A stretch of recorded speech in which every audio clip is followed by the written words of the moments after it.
Hola, bienvenidos a Asuntos Públicos. La Argentina fue uno de los países que implementó un programa de privatizaciones de empresas públicas de los más intensos del mundo en los años 90 y cuyos efectos continúan hasta el día de hoy. De hecho, los ferrocarriles están hoy bajo una cierta posibilidad de ser nacionalizados. El gobierno de Cristina Fernández de Kirchner y antes el de Néstor Kirchner han nacionalizado algunas empresas privatizadas, bueno, el caso de Aerolíneas, el caso de YPF, pero lo han hecho bajo circunstancias particulares. El pasado, presente y el futuro de las empresas privatizadas en la Argentina va a ser nuestro tema de esta noche en Asuntos Públicos, a propósito de que ha aparecido muy recientemente un nuevo libro sobre el tema de un periodista e investigador que se llama La Gran Estafa. El análisis de las privatizaciones ha tenido tal vez un caso paradigmático que vos, Mabel, lo abordaste muy bien en tu libro A las Rotas sobre Aerolíneas Argentinas, que tal vez es una privatización que tuvo todos los condimentos de lo que no se debía hacer. Sí, en realidad el caso de Aerolíneas fue el caso más paradigmático, pero además fue paradigmático por muchos sentidos. En primer lugar, porque era la empresa que operaba en entornos competitivos. Todas las demás empresas privatizadas, las empresas que estuvieron en la órbita del sector público, fueran de producción o de servicios, tenían como característica operar en entornos protegidos, no tenían competencia. Aerolíneas fue la única empresa que opera, no hay una sola aerolínea para volar desde la Argentina al mundo o del mundo hacia la Argentina, sino que hay muchas otras, con lo cual tiene una característica muy particular que sigue siendo complicado, ¿no? Como definir una aerolínea de bandera. El caso de Aerolíneas es particular, pero fue el primero, fue paradigmático porque fue una de las primeras privatizaciones que se hacen en la época de Menem, que además tenía y fue viabilizada porque había la propuesta de privatizarla parcialmente, ya venía del gobierno de Alfonsín, o sea que tanto Entel, la vieja Entel, los teléfonos, como la aerolínea habían sido instaladas como temas probables de privatización bajo el gobierno de Alfonsín. Estas fueron las dos primeras que retoma como nave insignia el gobierno de Menem y avanza en un proceso, como vos bien decías, completamente radicalizado y uno de los más profundos de privatización, que hace una modificación estructural en el funcionamiento de los servicios públicos difícil de revertir. De hecho, no se terminó nunca de revertir ese proceso, ni tampoco, y esto creo que hay que decirlo con claridad, no fue el proyecto político de los gobiernos que sucedieron a Carlos Menem, ni el de la Alianza en su momento, ni luego el gobierno de Kirchner, Néstor Kirchner y de Cristina Kirchner, fue tener una política sistemática de reversión de ese proceso de ajuste estructural. Bueno, no lo hicieron. Vamos a ver ahora la primera parte de un informe con el autor del libro, donde, bueno, se ve claramente Marcelo Peláez es el Marcelo autor Peláez, del libro. Donde se ve que las privatizaciones, la historia de las privatizaciones es de rigurosa actualidad. Veámoslo.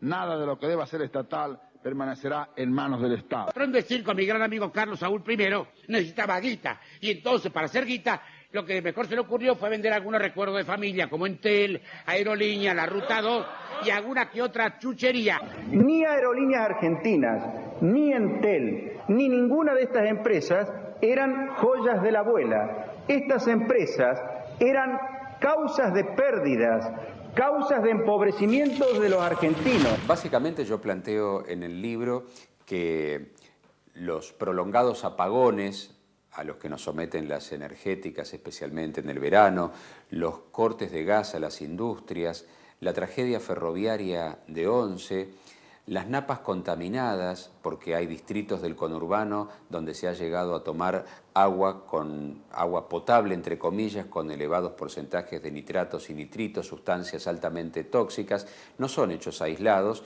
sino que esa es la consecuencia devastadora de una política de privatizaciones en donde de parte de las empresas concesionarias ha prevalecido la tasa de ganancia que han tenido a lo largo de estas 2 décadas en vez del concepto de servicio básico, servicio público. No, porque me cortaron la luz el domingo, me cortaron la luz el lunes, el martes, el miércoles. Yo quiero lo que todo el mundo paga acá, quiere. Porque a ustedes, si no pagaron, al otro día vienen y le cortan. Ah, no. Es automático, papá. Al otro día vienen los muchachos y te hacen tac, tac. Ay, señor, y la reconexión vale 100 pesos masiva y toda la de la ley para ellos. También se dieron situaciones de enormes desfalcos.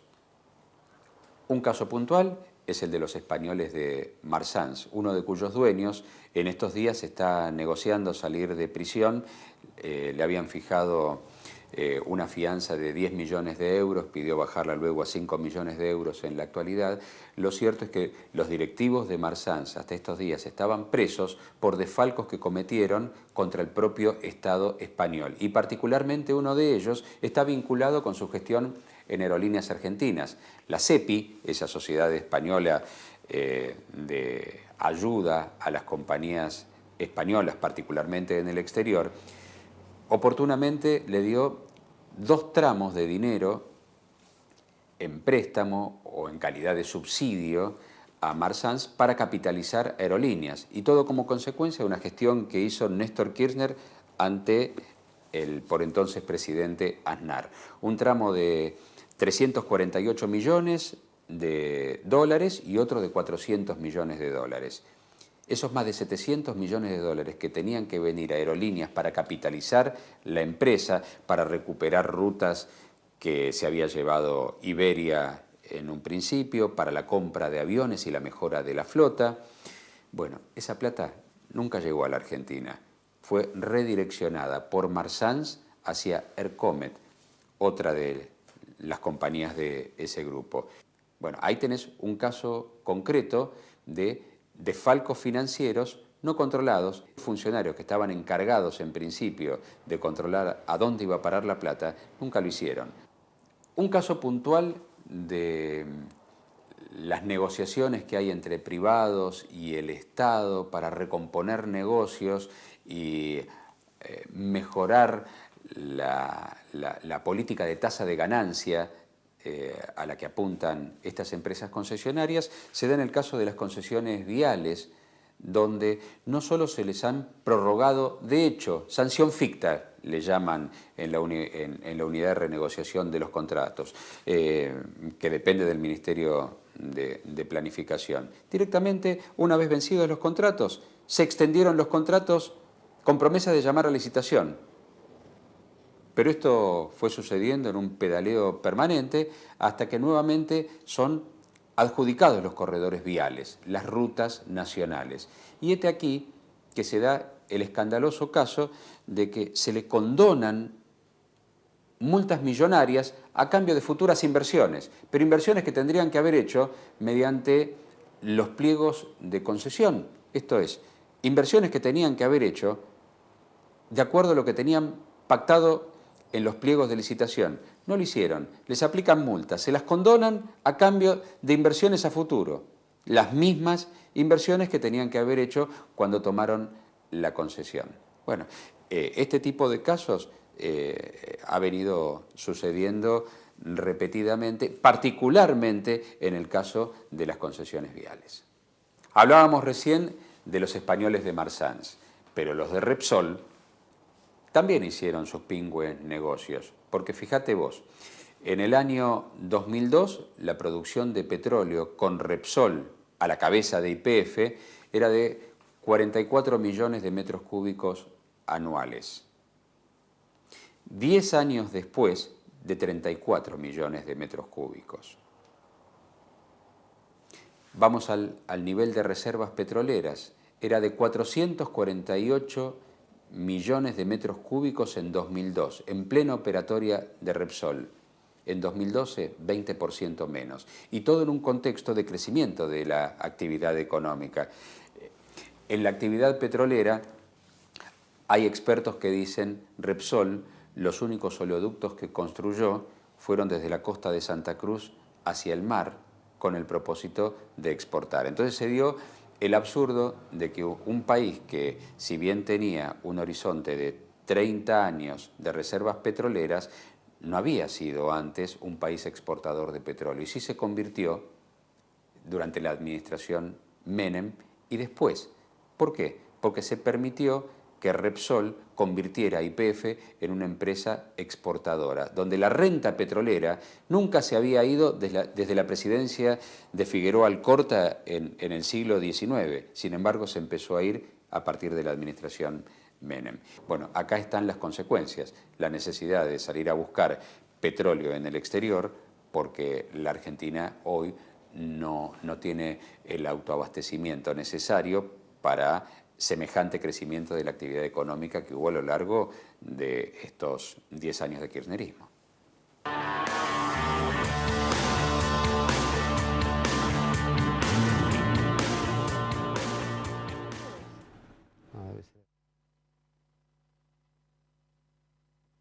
En Carrefour trabajamos para convertirnos en tu comercio preferido, dando empleo a más de 20.000 argentinos en más de 470 sucursales del país y comprometiéndonos con la comunidad y el medio ambiente en cada una de nuestras acciones.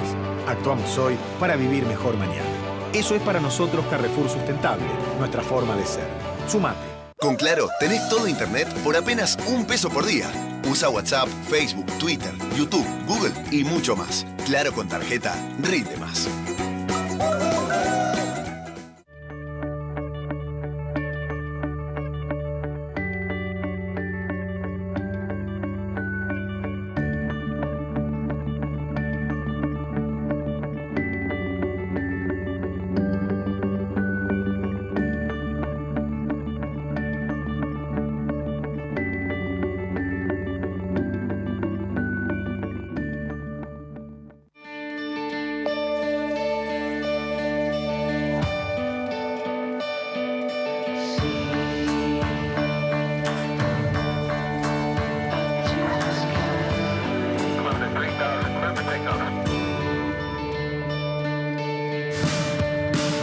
Peugeot 3008.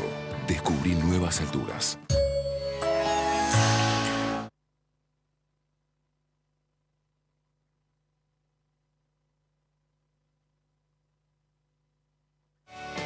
Auspicia este programa Banco Galicia. Cada día más.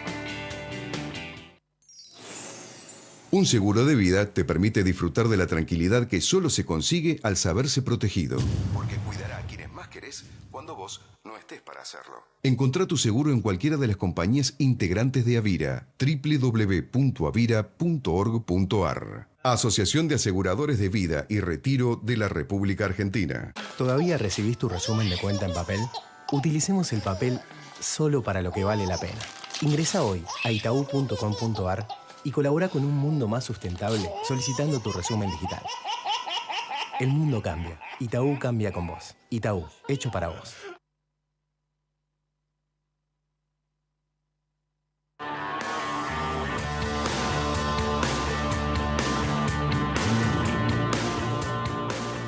Seguimos en Asuntos Públicos, hoy haciendo foco sobre el impacto de las privatizaciones en la Argentina, que hoy siguen siendo noticias a propósito de la publicación en estos días del libro de Marcelo Peláez, La Gran Estafa, que estamos viendo ahora en pantalla. Y en la primera parte del informe habíamos, escuchado al autor haciendo consideraciones muy interesantes. Y hoy, Silvia, Mabel, pero especialmente Mabel, a vos va la pregunta. Este tema sigue siendo de total actualidad porque estamos con las privatizadas en crisis, ¿no? Todavía por las cosas que ocurrieron en el pasado. Estamos en plena crisis porque el tema del esquema que se usó en la mayoría de las privatizaciones, que partía de un supuesto que tuvo un peso simbólico muy fuerte y que generó adhesión en el momento de las privatizaciones, que era que frente a dificultades del sector público para financiar el buen funcionamiento de las empresas, de servicios, había que traer capitales y que se consideraba que cuando vinieran, si se las vendía, iban a venir capitales que iban a poner ese dinero que el Estado no tenía para mejorar la actividad y que eso iba a generar mejores servicios, y que había un aporte, ahí le venía de una cajita, lo que mostraron el proceso de privatizaciones en general es que los empresarios que se hicieron cargo de las privatizadas no vinieron con bolsas de dinero propio a dejarlo aquí, sino que vinieron con la capacidad de construir una red de créditos, con lo cual ir financiando determinados ingresos que hay que poner para el funcionamiento de las empresas, pero en cabeza de las propias empresas, endeudaron a las propias empresas y de dónde iba a salir el dinero necesitaba necesariamente salir de las tarifas o del sostenimiento masivo. Cuando esto cambia, cuando cambia la lógica de que no pueden seguir aumentándose las tarifas de esa manera, que no pueden ser los propios usuarios los que sostienen esto, aparecen la idea de los subsidios, que es el otro tema que vuelve el Estado a no tener la propiedad, no tener la dirección de dónde van a establecerse las inversiones necesarias y encima, pero sigue pagándolo. Y por eso las estafas también con la utilización de servicios. Vamos a ver ahora la segunda parte del informe y después volvemos para las conclusiones finales.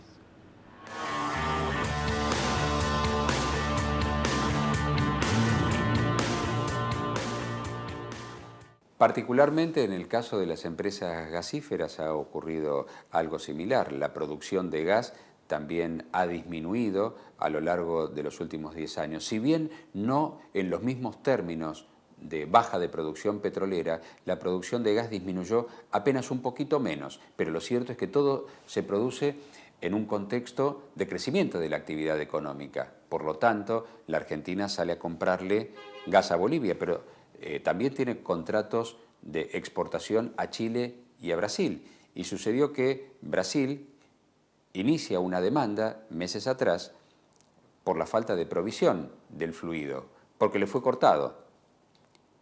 Bueno, este aquí que una de las empresas del sector ahora le termina trasladando esa demanda a YPF, porque fue justamente el Estado argentino el que determina no enviar el fluido a Brasil. No es culpa de la transportadora que tiene la concesión del servicio de transporte, pero no de la provisión del fluido.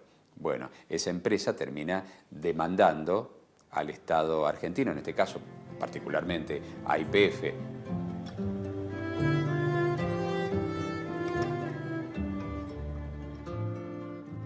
Hay una cuestión más que la vinculada con los subsidios. El Estado ha dejado de controlar a dónde va a parar esa plata, en qué se invierte. De hecho, el subsidio es otorgado para inversiones y en todo caso para cubrir gastos corrientes, pero ante la falta de fiscalización ha sucedido, el caso más concreto y puntual es el de los Sirigliano en la explotación de TVA. No fue el Estado fiscalizador el que descubrió que con plata de los subsidios compraban dólares, sino la investigación judicial posterior a la tragedia de Once.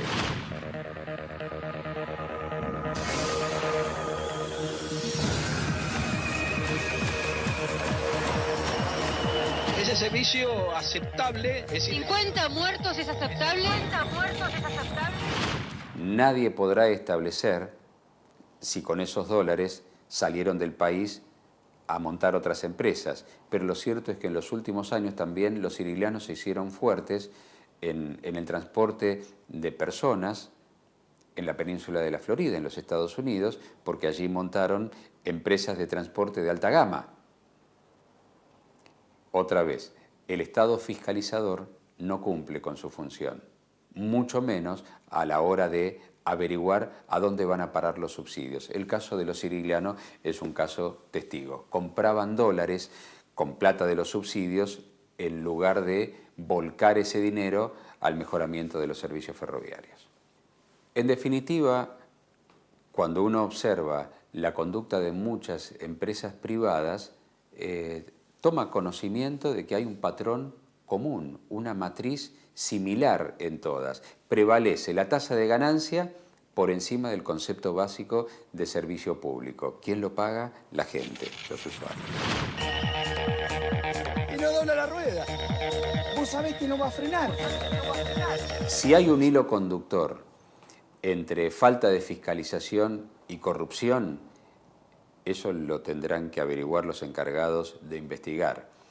Lo cierto es que ya ha habido reconocimiento de empresas multinacionales que han tenido que pagar coimas en la Argentina. Algunos casos se ventilaron acá en el país, otros en el exterior, cuando las autoridades de la Bolsa de Nueva York, cuando investigan los balances contables que presentan las empresas, terminan descubriendo que hay inconsistencias. En consecuencia, directivos de esas empresas terminan admitiendo que pagaron coimas en la Argentina para la obtención de ciertos negocios.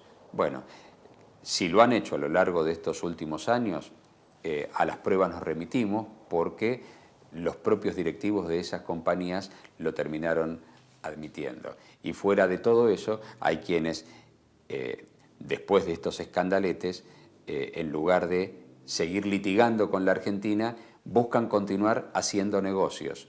El caso más puntual fue el del CEO de la alemana Siemens, cuando desisten del juicio por los DNI, también entablado ante un tribunal internacional, y pretenden continuar haciendo negocios con la Argentina.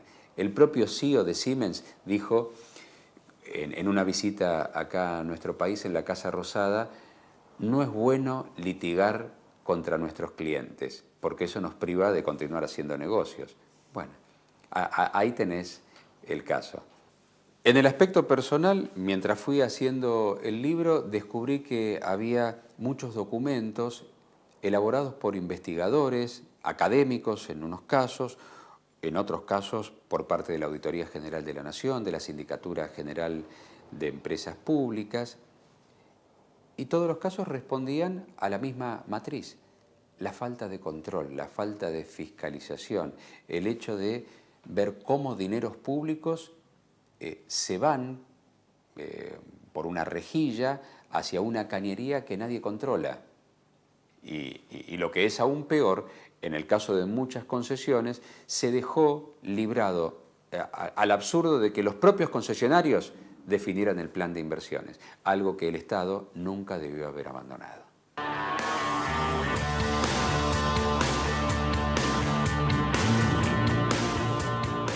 Bueno, y estas son todas cuestiones que hoy se siguen dirimiendo en la Argentina, y bueno, todos los antecedentes están en este más que recomendable libro de Marcelo Peláez, La Gran Estafa. Y los 2 minutos que nos quedan... A mí me parece que Mabel dio una clave muy importante en el sentido de los subsidios hacia las empresas públicas, que continúa durante todo el ciclo de Néstor Kirchner y sigue con Cristina Kirchner, y la falta de control, ¿no? Claro, la falta de control, y además el absurdo de creer que, bueno, es evidente que los servicios públicos necesitan ser sostenibles, no tienen por qué necesariamente dar pérdida, y cuando dan pérdida es porque hay una decisión política de subsidiar determinados segmentos. Lo que no pueden y no tienen por qué es dar ganancia en el sentido clásico capitalista. Los servicios públicos tienen que, lo que se consiguen con ellos, tienen que ser muy bien administrados para volcar a la actividad. En el caso que comenta Marcelo Peláez de los siriglianos, sacando dinero de los subsidios que son para volcar al mejoramiento del servicio y poner otros negocios, bueno, es un paradigma de no revertir la idea de que los servicios públicos tienen que ser controlados, gestionados. Se pueden tener gestionadores, gente que lo opera y pagar por su saber hacer, en todo caso, y si lo saben, pero no tienen por qué permanecer en la lógica de la rentabilidad. Lo pasó con Aguas. Aguas, durante la gestión privada de Aguas Argentinas, tuvo una rentabilidad del 23%, mucho más allá de la rentabilidad incluso que había tenido en otros sectores del mundo, en otros países del mundo. O sea que es inconcebible que los servicios públicos funcionen bien con una lógica de ganancia. No se puede, es imposible. Entonces, si no se puede revertir eso, que lleva tiempo, ya vamos una década de gobiernos post-menemistas, post-neoliberales, que tendría que empezar a planificar, sino atajar lo que va cayendo. Todas las restatizaciones que se hicieron en este periodo fueron las que fueron cayendo, caían solas, ¿no? Cuando se cae agua es porque Suez se va. La primera Correos, ¿no? La primera Correos, que era una mala privatización desde un principio. Aerolíneas, que fue Aerolíneas se estatiza a comienzos del 2009, fin del 2008-2009, y la presidenta dijo en su momento, hubiéramos preferido no tener que hacer esto porque si hubiera funcionado bien la empresa privada. O sea, esta lógica amerita una definición mucho más profunda. Bien, entonces, bueno, esto es un tema clásico ya en la política argentina, donde el Estado y el sector privado, ¿no? Hay como un movimiento pendular. En los 90 se pensaba que el sector privado era la salvación, y todavía ahora se está revalorizando el papel del Estado, pero el Estado tiene que funcionar bien también para administrar estas empresas. Esto fue Asuntos Públicos. Gracias por acompañarnos. Hasta el jueves que viene.